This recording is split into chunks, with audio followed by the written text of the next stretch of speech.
So we're going to get started. I hope you all enjoyed lunch, and welcome to the panel on global dimensions of sustainable energy. We're very lucky to have 4 different panelists with very diverse backgrounds. We have a lawyer, an environmental scientist, a physicist, and an economist. So I'm sure we're going to have a very exciting discussion.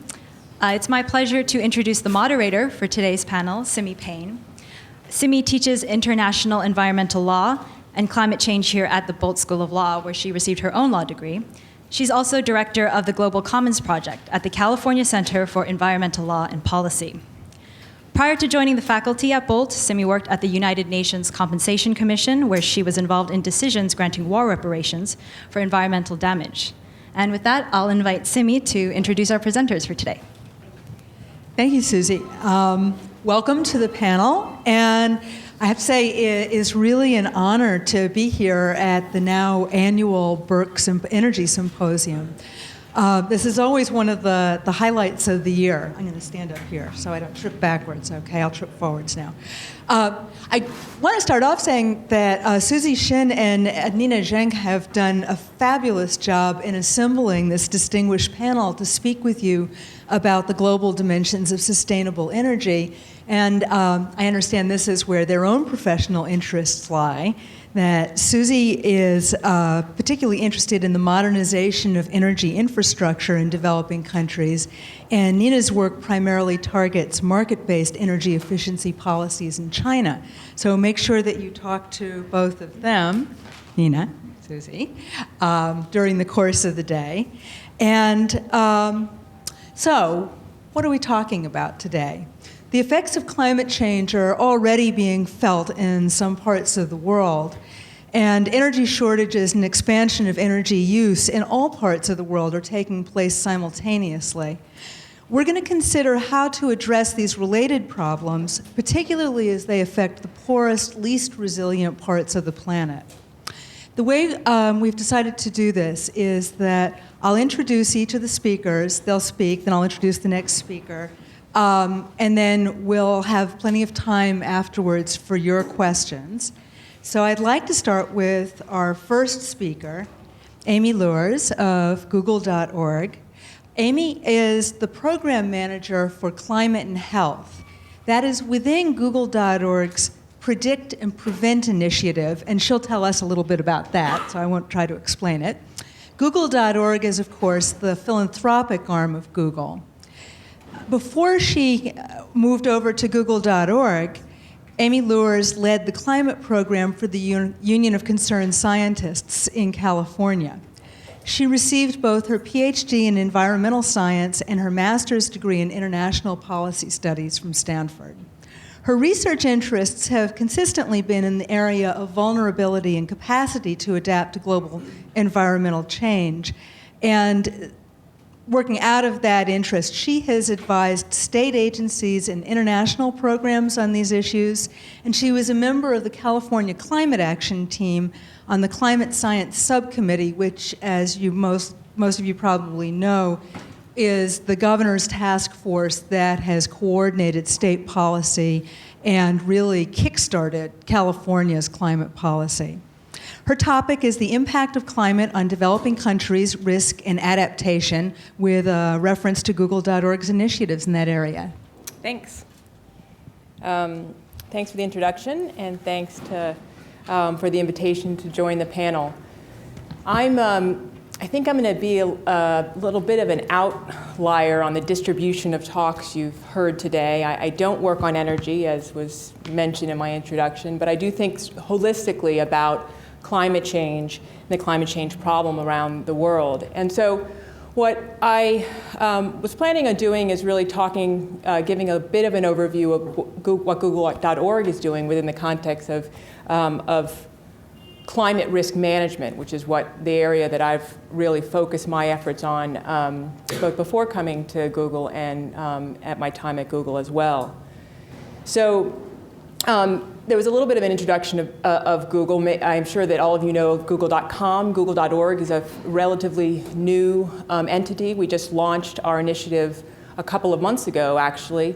And there are 3 general, broad areas that Google.org focuses on. One is climate change, one is poverty alleviation and economic development, and the third is global public health.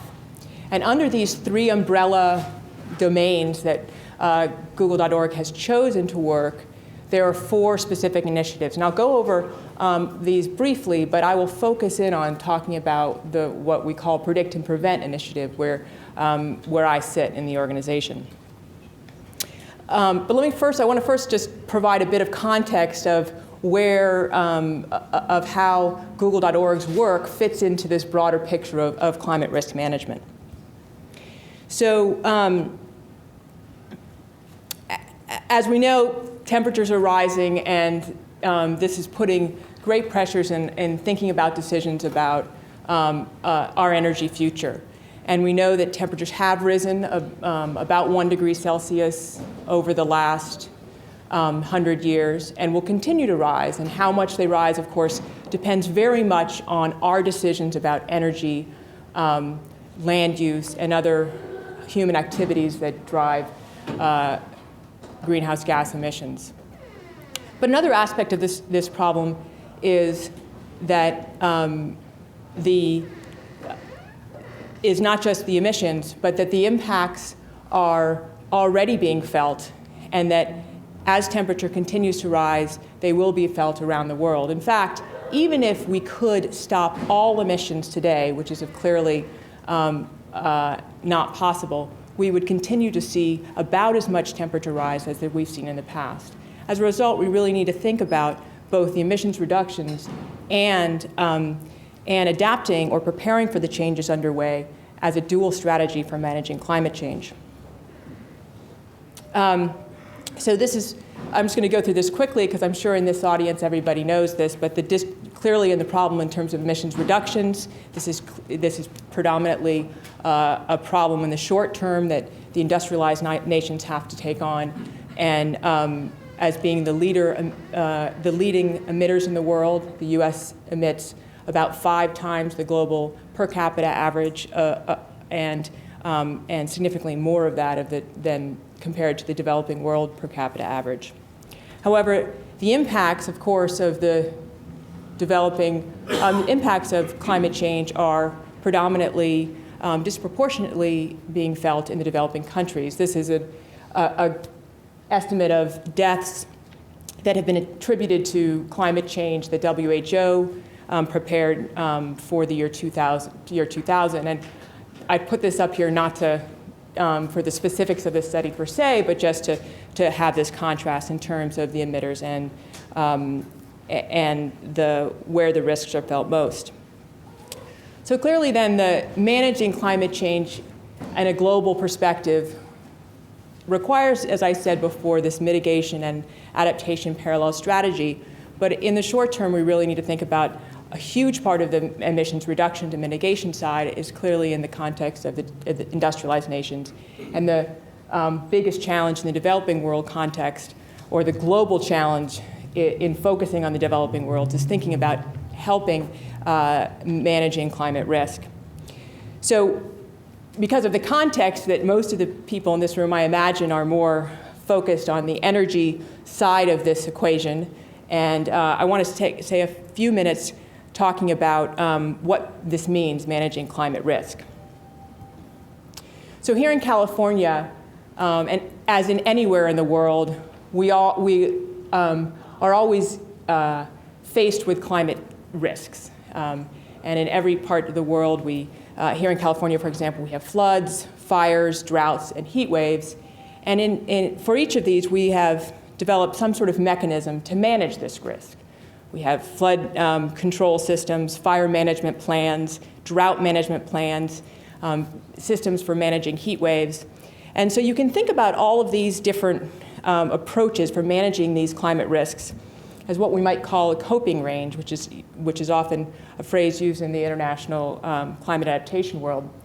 So this is a graph of showing, this could be any climate variable. It could be temperature, precipitation, extreme events, hurricanes. And over time, there's some distribution of this climate variable that varies over time. And in any place in the world, there have been some sort of range of activities that we've developed to live within that climate variability that we have in a region. As I said, flood control, fire management plans. The problem, and every once in a while, we go outside of that range and we have a crisis. Think about the 2003 heat wave in Europe, the Cedar Fire here or the fires last summer in San Diego County. There are a number of examples here in California that would certainly fit this pattern. The problem, of course, is that as temperatures rise, we're moving above and above our coping range. And so what I want to talk about is thinking about climate risk management and the different components that Google.org's initiatives fit into this. So one of the issues and the focus of the symposiums today, of course, is our energy choices, which is really about reducing emissions and trying to keep that temperature rise down. And one of Google's initiatives is called Renewable Energy Cheaper Than Coal, which is really investing in the technology and science and policies that will move the technology in such a way that renewable energies really becomes a viable alternative. A second one, which is where I sit, which is really about focusing on developing early warning and rapid response to emerging threats. I present here climate threats because it's very focused. We're focused on talking about climate. We really are thinking more broadly than that. And then the third issue, I'll get back to the early warning one. The third issue is just expanding this coping range, working towards long-term investment in terms of redesigning floodplain maps, redesigning hazards, integrating climate risk management into institutional processes. But one of the big issues in the developing world context for this shift of coping range is really fundamentally often about sustainable economic development. And in that context, we have two different initiatives that are focused on economic development. One of the ones that I particularly find have been engaged in is one called Inform and Empower, which is focused on the role of information for calling on accountability for the government for basic services, health services, water services, and education primarily are the biggest focuses. So let me turn now to the area that I sit in, and which is this number 2 up there, which is really focused on early warning and rapid response to what we've called emerging threats. So the title of the initiative is Predict and Prevent Emerging Threats. And principally, we're thinking about emerging threats as a range of issues, primarily in infectious diseases, which is one of our biggest lenses, and climate risks. So the context in which we're thinking about the emerging threats is really focused on a holistic vision of health, thinking about humans, animals, and environment. And so at the core of this initiative is partly building the science and collaboration between these different communities, not just in the scientific community, but the communities in practice. And the focus then is identifying hotspots and enabling rapid response. And the focus in our work regions is Africa and Southeast Asia. And we are working with a number of universities also in the US, which have collaborating partners in these regions. And so at the core, as I said, is the sort of integration of these 3 sectors, trying to, as Google, our sort of niche in the world, not just as funders, but as technology partners, is to help think about how we can leverage Google engineers and Google technologies to enhance data integration, analysis, data sharing in a way that can help us on these 2 different pathways in terms of better detection and vulnerability analysis, as well as developing technologies and systems for enabling a rapid response and providing early warning for a number of emerging threats, as I said, initially with a lens on emerging infectious diseases. So I just wanted to go through briefly on some of the areas that we've already begun to focus on. So in the realm of better detection, rapid validation, we're focused on 2 different forms so far. And this will likely evolve over the next few years in thinking about as we extend our focus beyond our initial lens of emerging infectious diseases. So in the emerging infectious disease realm, we have invested in genetic detection as well as digital detection. So genetic detection in the field, in laboratory approaches, as well as digital detection using computer technology, trying to find the threat and just as it emerges and before it turns into an epidemic. The second area where much of my work focuses is on vulnerability mapping. And we have two main areas here. One is what we call gauging the pulse of the planet. And this is a real effort, actually, that we're focusing on with the Moore Foundation. And this effort is trying to build a platform to share information and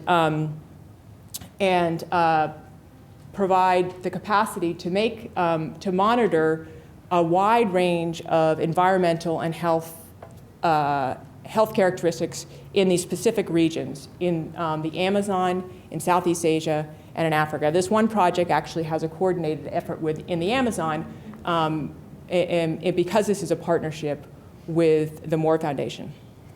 The other issue is there's a fundamental part of our work is connecting the health and climate communities.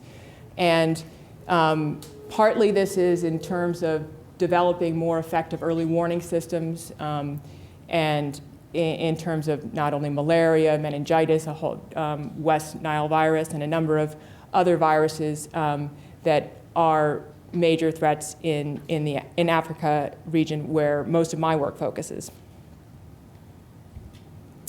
So finally, a big focus has been to develop these integrated systems to support the matrix of on-the-ground programs in both Southeast Asia and in Sub-Saharan Africa to begin to use technologies and to build the capacity to begin to implement these systems in practice.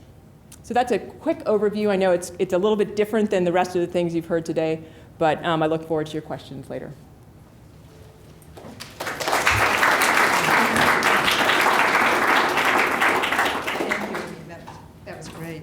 Our second speaker is Ashok Garg, who is a senior scientist at in the Environmental Energy Technologies Division at Lawrence Berkeley National Lab. He is also an adjunct professor in the Energy and Resources Group at UC Berkeley, and he leads about 20 researchers conducting experimental and modeling research in indoor airflow and pollutant transport. He received his PhD in physics from UC Berkeley, and he's received a huge list of honors, so this is just touching a couple of them. He's a prolific writer. He has more than 70 refereed papers, so if you think about how many per year that is. He received the Discover Award in 1996 for this is actually something you probably heard about in the newspapers. It was for the most significant environmental invention of the year, and it was called the UV Waterworks. It was a technology to inexpensively disinfect drinking water in developing countries. And let's see, ready with? Okay. Then I will turn this over to Dr. Garg. He'll tell us a little bit about the distributional aspects of climate policy within developing countries and the opportunities that energy efficiency and technology transfer can offer India and China in particular. Thank you very much. It's a pleasure to be here. Good afternoon, everybody. I'm going to start off by giving the developing country perspective. As an example, India, one of the two giant emerging countries, little smaller than China in terms of the rate of growth of its economy, but nevertheless a lot more accessible because a lot of the policy debates and discussions are in English.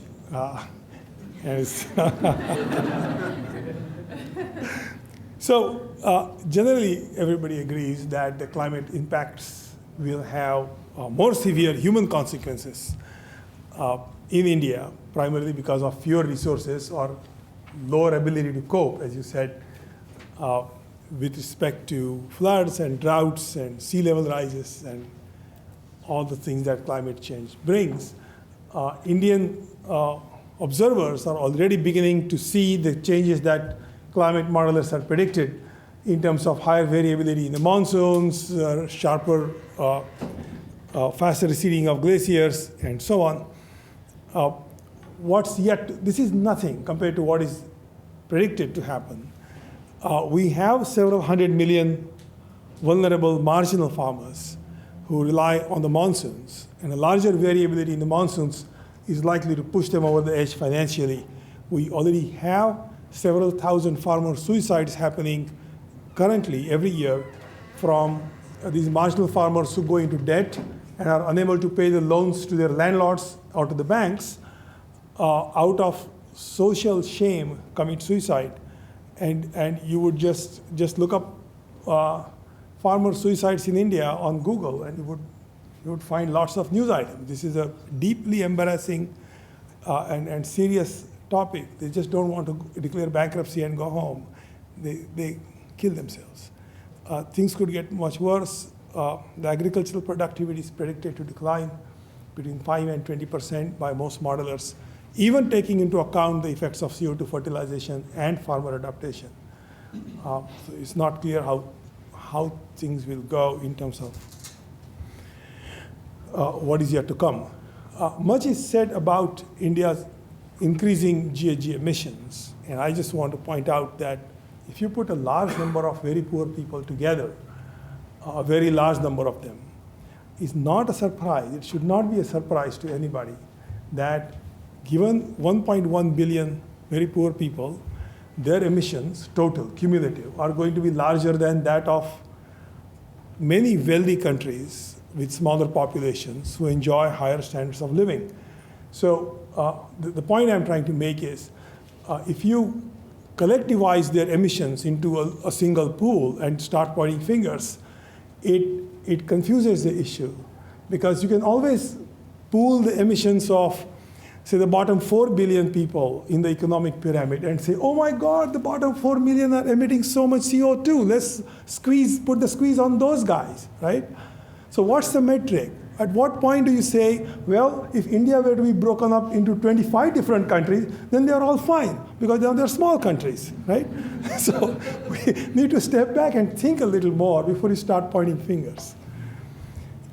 Indians, of course, argue that one must distinguish between what they call per capita emissions essential to meet minimal human development goals. In India, the numbers are less than a ton per year of CO2 equivalent, compared to the world average, which is about 4 tons, compared to those from a life of luxury, which are about 20 tons of CO2 equivalent per year for the US. And the Indians point out, and there's unanimity in India on this issue, that those who live in glass houses shouldn't throw stones. Climbing out of dire poverty shouldn't be opposed by those who live in wasteful luxury. Some of the points that John Doerr made in his referring to what the Chinese were saying to him when he went and met with them. After some earlier hesitation, India now participates in the Clean Development Mechanism. However, 80% of those projects are for destruction of a particular kind of HFC, which really don't improve the energy efficiency in any significant way. Indian bureaucrats have become enthusiastic, saying, oh my God, we got so much wasteland, we can grow forests on them, and now we will have this land use change and forestry, which allows us to claim carbon credits. The truth of the matter is, however, that these so-called wastelands actually have very large number of people who are tribals or who are landless laborers who depend on these so-called wastelands for their livelihoods. And if you fence these areas off to grow protected forests to earn money, I remain reasonably sure that the money that comes in from fencing off those areas and growing forests will not reach the tribals and the very poor people that get thrown off from fencing off the so-called wastelands, much like what happens to displaced farmers in large hydropower projects. In other words, issues of social equity distributional equity inside India, whether from benefits of CDM or from a cap and trade or some kind of agreement to reduce emissions, are really a serious matter when we begin to look at how does the burden of slowing down growth or more expensive economic growth, if you will, get distributed within the Indian population. Okay? So, of course, the Indian government and a vast majority of Indian analysts approach to climate change is put it somewhere down in list of priorities. Development first, we'll worry about climate change. Energy security is more important, and so on. And then there is also the implicit belief that movement towards lifestyles, which are our examples from the United States, our lifestyles. Movement towards our lifestyles is both desirable and necessary. And you already have 10% of Indian population producing as much greenhouse gases per capita as a middle-income European country on the average. So the ideal for everybody is to have a little nano car made by Tatas, or there may be other cars that will be coming in very soon, and have air conditioners and have the same lifestyle that we enjoy and we promote. Okay? So as in the West, almost all the expert discussion focuses on, in India, on technological fixes, efficiency improvements, and slowing population growth, without even mention of the deep underlying problem, which we face here as well, which is the core issue of limits to growth, the core issue of consumption's arms race, everybody wanting to consume more resources in one way or the other. And that lifestyle change is fundamental to reaching or exceeding various limits of bearing capacity for the environment. We don't talk about it here, and Indians don't talk about it there, but not talking about it doesn't make the problem disappear. So if everyone in India relentlessly aspires to our lifestyles, no amount of efficiency improvement will be enough to bring global emissions to half of current ones or 40% of 1990 values, or some, go back to the kind of pristine environmental CO2 concentration that we would consider desirable. And I already mentioned that Indian powerful middle class has a history of not sharing equitably in the fruits of the economic, or grabbing most of the fruits of economic growth. So we have a country where more than 60, 70 years after independence, 60% of the adult population of India still is illiterate, while IITs export people like me to come to the United States. Okay? So that disparity continues and has increased in the 90s and in this decade. So one worry is that the burden of any GHG caps, which effectively means more expensive energy, more expensive growth, shouldn't be shifted mostly on the backs of the Indian poor, while the elite continue to pull ahead faster and faster.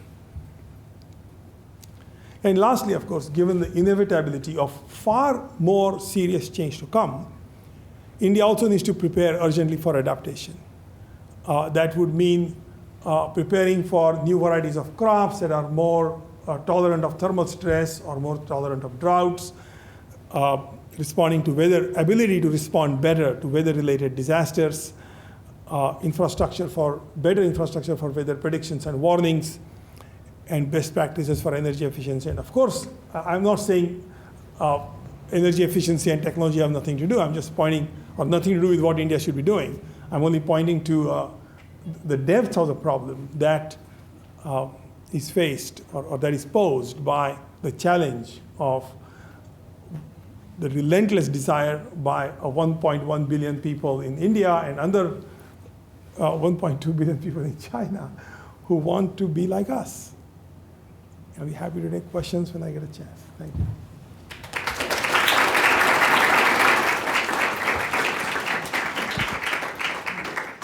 Thank you, Ashok. That's right. Max Aufhammer is our next speaker.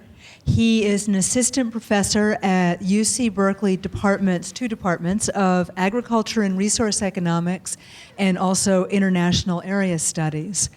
He has received the 2006 Cozzarelli Prize from the Proceedings of the National Academies of Sciences, and he's published in leading journals and has a recent piece in the Washington Post on China's role in a future global climate treaty.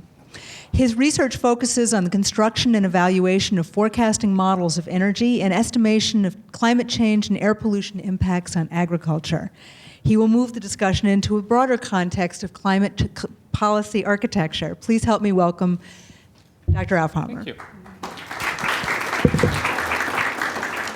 I first again wanted to thank the organizers. Any organization such as us is lucky, or in the future would be lucky, to have them part as their team. So they just did a wonderful job with this panel and making sure that all our ducks are in a row here.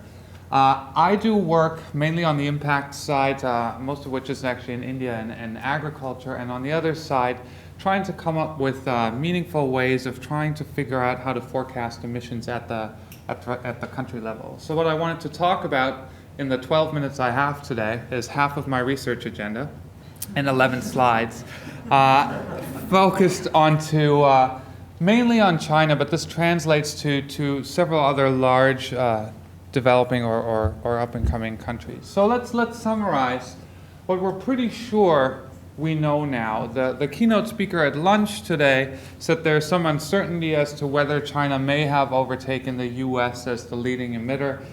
There's a piece that's embargoed right now that's about to hit the press that's going to remove uncertainty around that claim. I have a piece coming out on Monday that says we could have figured this out in 2004 if we would have really looked, but nobody but my dissertation committee was listening. And so we're pretty sure this happened somewhere towards the end of 2006, 2007. Does it really matter? Does it really matter whether the oil price is highest ever right now or not? It's expensive is what matters. It doesn't matter exactly when it happened. So the US were the leading emitter of CO2 since 1890, which is a long time. If we look at not the flow of CO2, but since this stuff lasts so long in the atmosphere, this point that was raised earlier, the people who are responsible for the molecules currently floating around the atmosphere are mainly the US, the EU, and Russia, way more than half. So that's 63% of the stock. China and India are responsible for somewhere between 10 and 11% of the stock. So that's a lot of the finger pointing that's going on here is we're responsible for the stock that's up there, so we should do something about decreasing flows of emissions. Now what we don't know is really what are these future trajectories at the country level? What are China's emissions going to be 10, 20, 50, 100 years down the road? Since this is such a long-lived problem, this really does matter. The other thing we don't know, and what we're currently trying to resolve in these follow-up negotiations to the Kyoto Protocol, is what type of global climate treaty are we going to get, and how much bite is it going to have? Is it going to have as little bite as Kyoto did, or is it going to be a really significant, meaningful agreement that involves the developing world?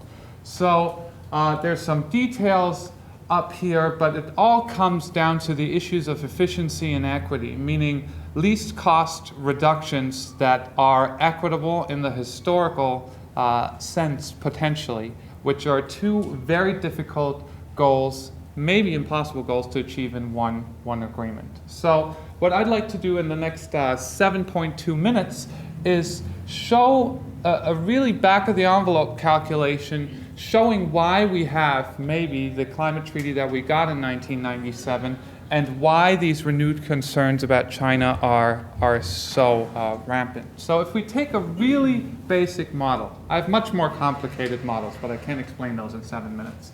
So if we take Paul Ehrlich and John Holdren's very old basic IPAT model, which models impact emissions as a function of population, how wealthy a country is and how efficient it is at producing electricity, or how carbon intensive its economy is, we can form some very simple forecasts of future emissions by simply figuring out what population is going to be, what carbon intensity of an economy is going to be, and what their GDP is.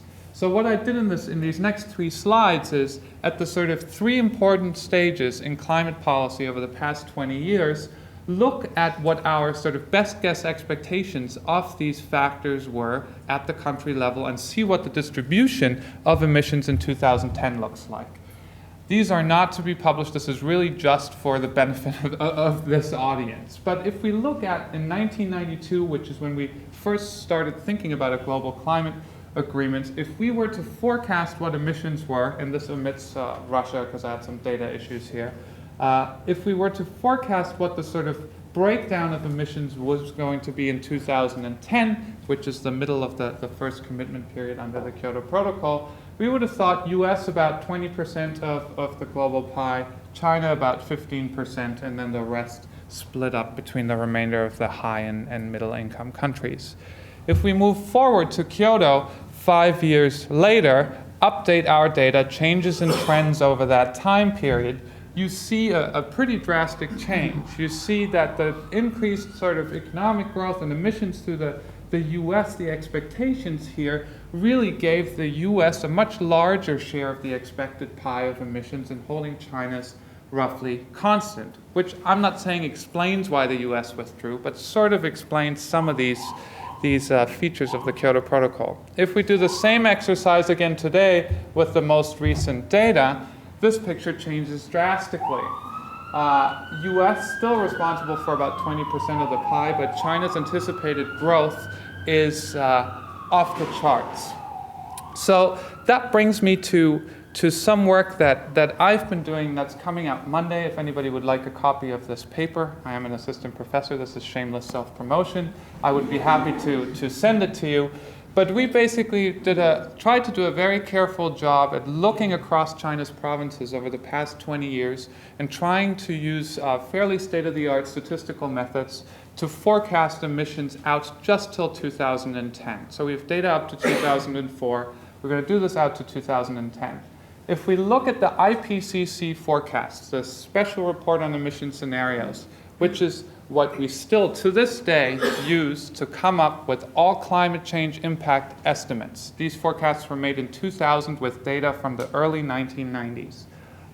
They predicted that Asia's growth rate in aggregate emissions was somewhere between 2.5% to 4.8% between the year 2000 and 2010. This is mirrored in many of the other studies of that time and still mirrored in studies that come out today that assume some sort of more stringent policy structures. This Alphhammer and Carson paper, which is our paper, predicts that China's emissions are growing somewhere between 11 to 12%, and these are pretty conservative forecasts over the period from 2000 to 2010. This matches the observed growth rate from 2000 to 2004, and what we're seeing, if we just look at the last year of data, emissions grew by close to 20%. So the point of this paper here is our department press person calls me Dr. Doom. I am not trying to make a draw a dire picture here, but the notion is what we're assuming here is an overly optimistic scenario by using these old IPCC forecasts. To put this into perspective, the annual increases in China's emissions from 2003 to 2004, which is a little bit, well, roughly similar to what we expect over the next couple of years, are equivalent to Canada's or the UK's or more than France's emissions every year. So this is annual growth in emissions. So this is a significant chunk of carbon.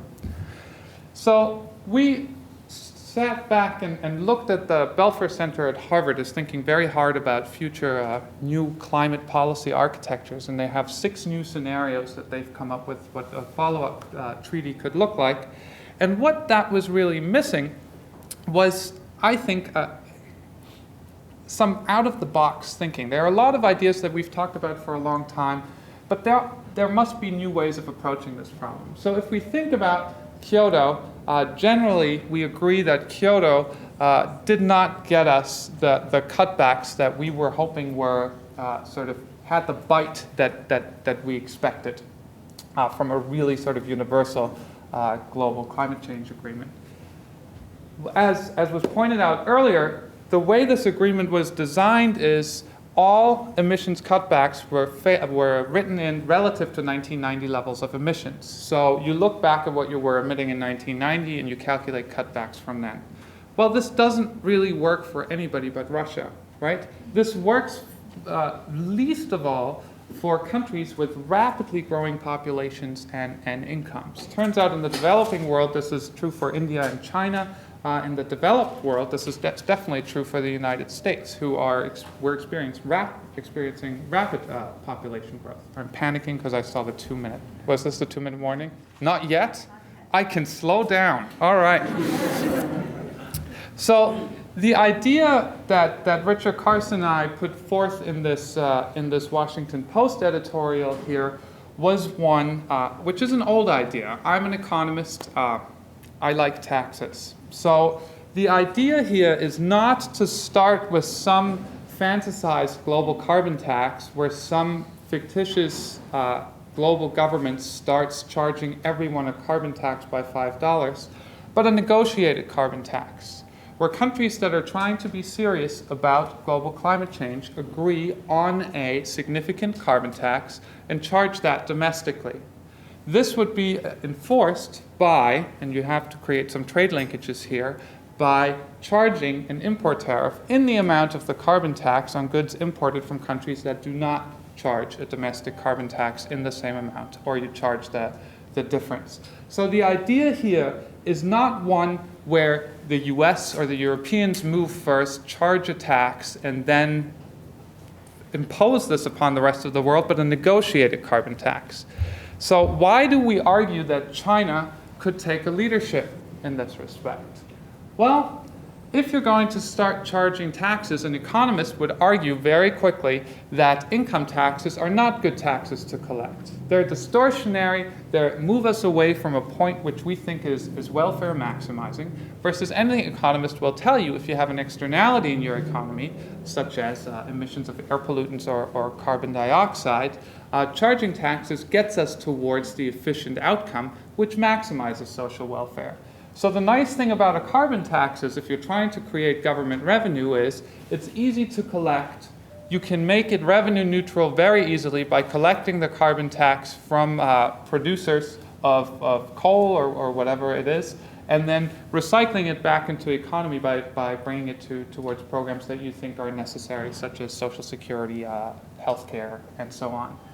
The other point here is a tax will result in some slowdown of growth in the short term, but by making these polluting inputs more expensive, it incentivizes a different type of investment. It provides incentives for more energy efficient investment.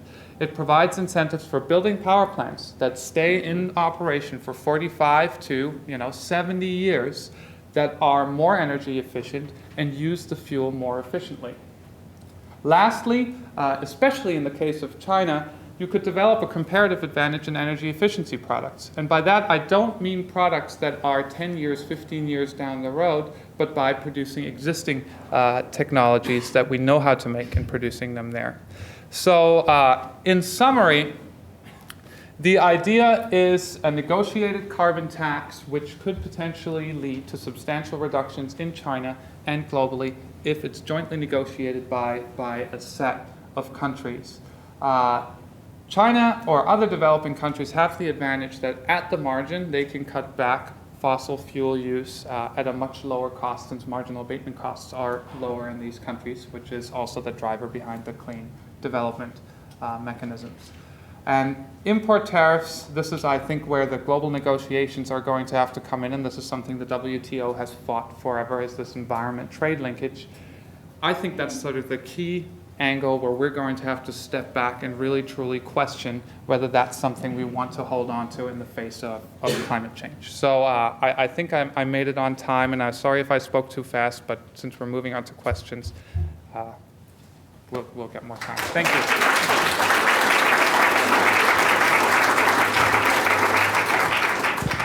Thank you, Max. We are going to move on to questions, and so now I'll ask all the panelists to bring a chair up, find your name tag, and sit down, and we'll be with you in a moment.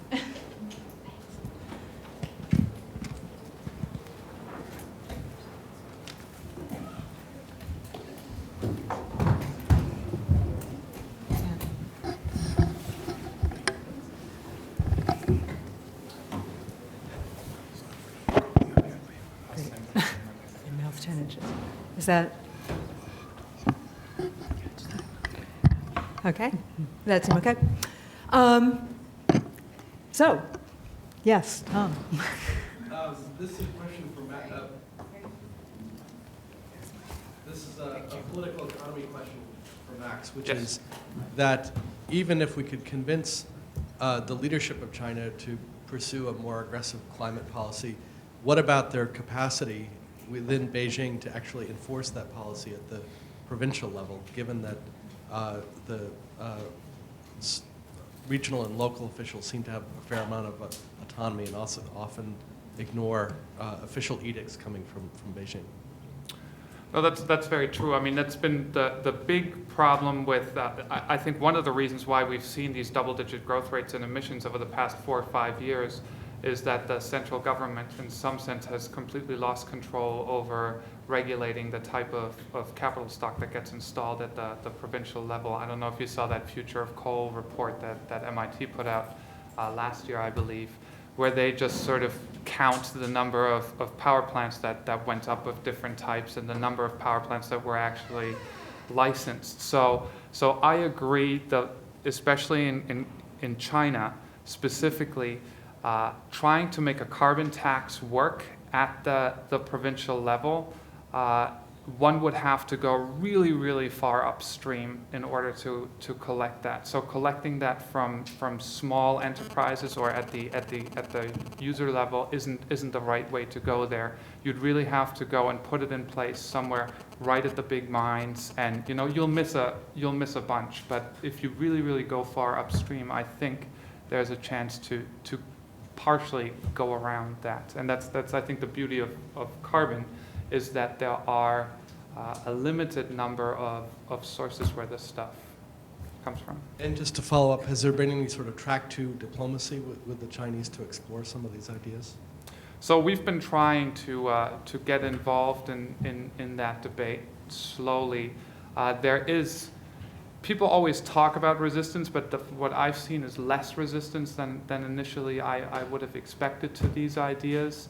I think in general people see that there is something coming and that too many people outside buying Chinese goods are starting to point fingers and wondering about that. But I think the stated goal of renegotiating an agreement that is going to be settled by 2010 is an illusion. I don't think that's doable. But I think bringing in this type of policy into the debate instead of another baseline type agreement is I think an important angle. Yes, the gentleman here. So my question is directed at both Ashok and Max. I'd be very interested in hearing your views on what you see as as the sort of the successor regime to Kyoto post 2012, and also if you can expand on what role does the CDM mechanism, what role is it going to play going forward, and how effective a tool is it going to be to actually make some meaningful reductions in emissions in the developing world? It's clear that whatever carbon caps get accepted by the developing world would require a clear statement of fairness that the developing world accepts in terms of what their aspirations are and where they stand today in terms of their economic per capita consumption with respect to the industrial world. There has been debate about what's the right metric, and people have gone round and round. Per capita seems to be one metric at least, and there could be others. But it seems a reasonable one to me, but who knows what will actually emerge. it's important for me to point out that institutionally, in terms of depth of financial, military, diplomatic skills and power, developing countries are very substantially weaker than the industrial countries. So do expect surprises. Don't expect a level negotiating field there. I don't expect a level negotiating field there. In terms of CDM, sure, it's a good start. There's no question about it. At one time, India opposed it, saying it's cream skimming by the industrial countries to try to capture the lowest hanging fruit in terms of carbon avoidance or carbon emission avoidance. But when they saw the money coming in, they became more favorable since 2001. And now, of course, it turns out that the Indian industries make more money destroying HFC 23 than producing HFC 22. HFC 23 is a byproduct of HFC 22 production. So as far as CDM goes, just one quick word on that. So CDM was a meaningful way, but let's not forget what CDM really is. CDM reductions in emissions are emissions reductions in Europe or participants of the Kyoto Agreement. So yes, it's a global pollutant, but effectively from a policy perspective, it's just a way so I don't have to cut back at home. When we're talking about a global carbon treaty where we're going to bring in the developing country, emissions reduction, CDM in some sense becomes mute, right? Then the debate is around some sort of technology or cash transfer, where there is going to be a debate saying the developed world has to give up something, right? Whether that something is a chunk of the tax revenue from their collection of a carbon tax or pure technology transfer, or something else that gets negotiated along another dimension that's not climate change that's going to come along. But where that cap grips, right, if it really does involve the developing world, then CDM is no longer the issue to be talked about. I'd like to take moderator's prerogative and ask you a related question. The goal, we're at an energy symposium, and the goal of CDM was in part to get lower cost reductions for the developed world, but also to develop low carbon pathways of growth for the developing world. And the suggestion has been made in some fora that there are other ways to do this by direct investment, that doing the market is apparently not the best route because of the problems that we've seen with CDM. What do you think is the best route for a low carbon energy development for the developing world?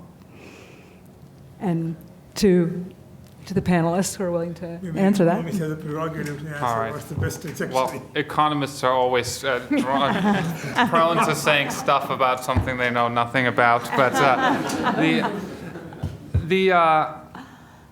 this comes back to those age-old questions of additionality, right? What are additional emissions reductions, and what would have happened anyway?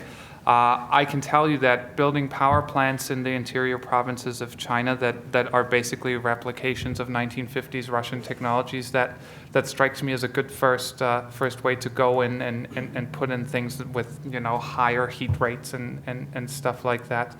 Doing this HFC 22-23 game under the CDM doesn't strike me as the best way to come up with emissions reductions. But I mean, I think that really, again, comes up to this question of what's a certified emission reductions, who certifies it, and what type of reductions are we happy to certify? So you would stick with the market but tighten it up? Is that? I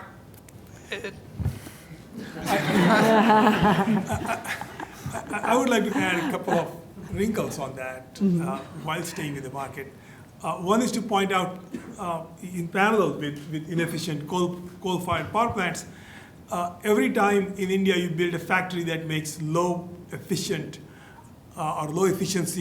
room air conditioners or low efficiency refrigerators, you are producing every year hundreds of thousands of refrigerators with 30-year life, each of which is going to be wasting electricity as it goes throughout its life. So in some ways, factories that make energy inefficient equipment, whether it's electric motors or refrigerators or air conditioners or whatever else, are producing sinks of energy, or they are effectively using carbon, they're burdening the economy and the world with the carbon. So one idea that a colleague of mine, Jan Sate, and I suggested was much like the environmental impact assessment for industries, one could be doing an energy impact assessment or a carbon impact assessment, whereby you say, well, if I'm going to build this factory and if it just makes fountain pens or ballpoint pens, it doesn't matter. But if it's a factory that's going to make an energy consuming equipment, then I should be doing an assessment to see what's the incremental cost curve here for putting in, say, 5% more or 10% more into the insulation of the refrigerator door. Maybe I'm relieving 3,000 megawatts of coal-powered thermal power plants from feeding the refrigerators, whose population otherwise will be set up with this poor. So there is a way to do this, much like we do already environmental impact assessments, to do something like a carbon impact assessment for energy consuming products, whether they're industrial products or consumer products. There are wrinkles like that. CFL factories, for example, is a megawatt factory, right, compared to an incandescent bulb factory. So, Any questions? Just A question for Amy, and maybe the other panelists can add as well. Where do you see the funding coming for exactly those risk abatement programs and expanding the coping range and other things that you're planning to do? Well, clearly Google.org is a funder, so that's certainly something that we're focusing on. I think that one of the reasons that we have identified this is that the approach to infectious diseases and health has been very different by some of the other funders, so we saw it as a space that we could make a difference. So the Gates Foundation is focused on malaria eradication, and we haven't decided on one specific disease, but rather say, there's a range of emerging threats, and there are a range of emerging diseases that we want to look at as a whole. But to answer that more broadly in terms of climate risk, I think that pretty soon we're going to have to figure out internationally how there can be a working fund to address the inequities of climate adaptation and climate impacts. And, we're not there yet, but it certainly, I imagine, could be a big part of the discussions moving forward. And I'm sure that maybe some others have comments on that as well. Max quickly says carbon tax. That's where the money's going to come. But, at the end of the First World War, we tried to build this League of Nations. At the end of the Second World War, we built the United Nations. We face something that is far worse than the world wars that the world went through. And in some sense, a recognition that we are all one humanity facing a situation where our house is on fire is going to require thinking a little beyond our own little pocketbooks to figure out how to make this work. It's not going to work if we just looked after ourselves. Yeah, this whole problem gives me a big challenge in terms of understanding the scale of the trade-offs.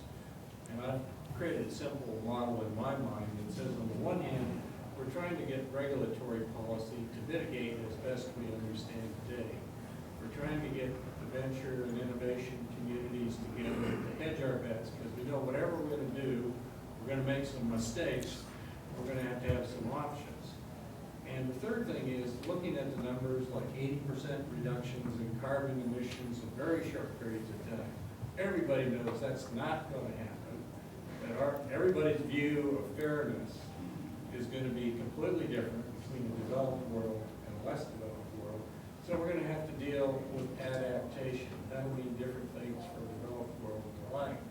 So my big question is, I don't see how we're going to do much more than try to tackle the energy thing and maybe the water thing, and in the process go through this difficult time where we in this country, if we were to really assess how our lifestyle would have to change if we were to be fair on a per pop basis for carbon emissions reductions in the third world, I just don't think it's going to fit. My intuition is that the scale of things are much larger than we're giving them credit for as we talk in these discussions.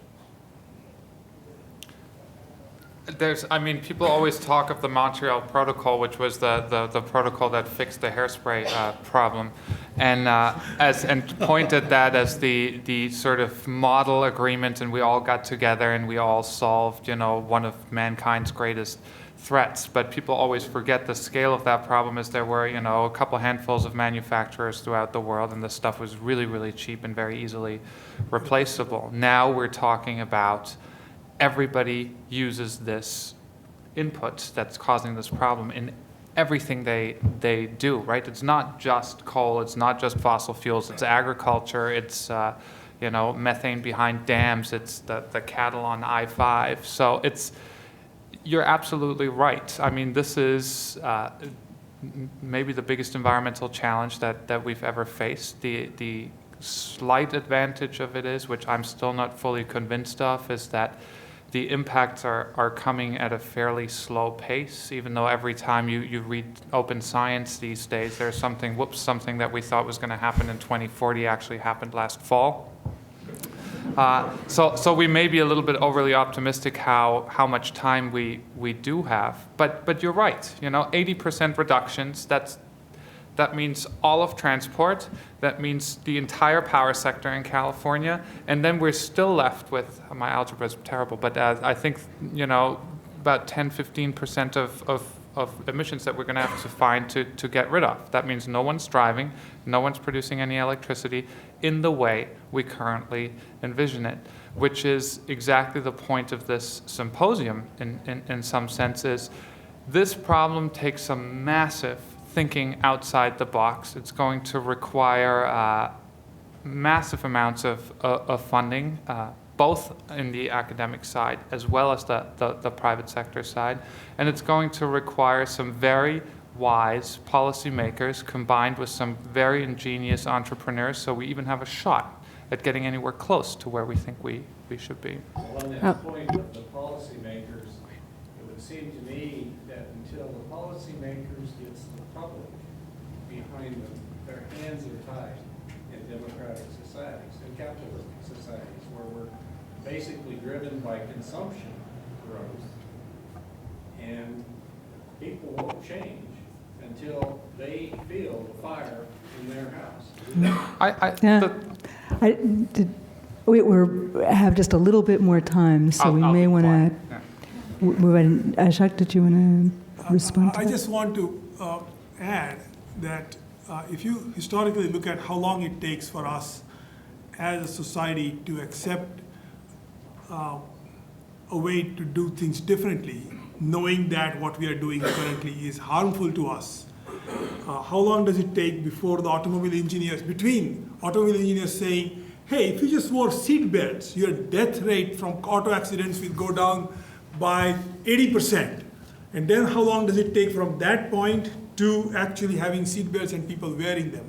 How long does it take from identifying CFCs and the Montreal Protocol? How long does it take from discovering tobacco, lung cancer connection, to people saying tobacco smoking is not cool anymore? That time gap in the US is on the order of 25 years. We haven't got 25 years. We haven't got 25 months. I don't know how we are going to do this. There may be a time to panic, right? So the one point that I would add to that is I think you're absolutely right in the sense that, there's this talk of 80% reduction, and there's there's a point of saying, we don't want to have temperatures rise above 2 degrees. And while on the one hand, I'm very optimistic in saying if you break down that 80% and say that's on average, we could start off with 3% a year, it makes it very clear that we need to start now. But if you break it down, it seems realistic or possible, let's say. On the other hand, the point that we can plan for a 2-degree rise is just not right. We have to expect that we might get to 5 or 6 degrees. And as we plan in the terms of this climate risk management perspective, we really need to think about that. And I guess the one point I would say in terms of this gradual changes and impacts, I think as a scientist, the most scary thing is, of course, not just the rapid increase in the rate of change, but thresholds. And we hear about abrupt climate change on large scales in terms of the thermohaline circulation, Greenland ice sheet. But we know that there are thresholds that the environment doesn't change gradually. There are thresholds at many different levels. And I think for the scientific community, that's the scariest thing out there, that we're really, it's those thresholds that we don't know about, because we really are playing an experiment.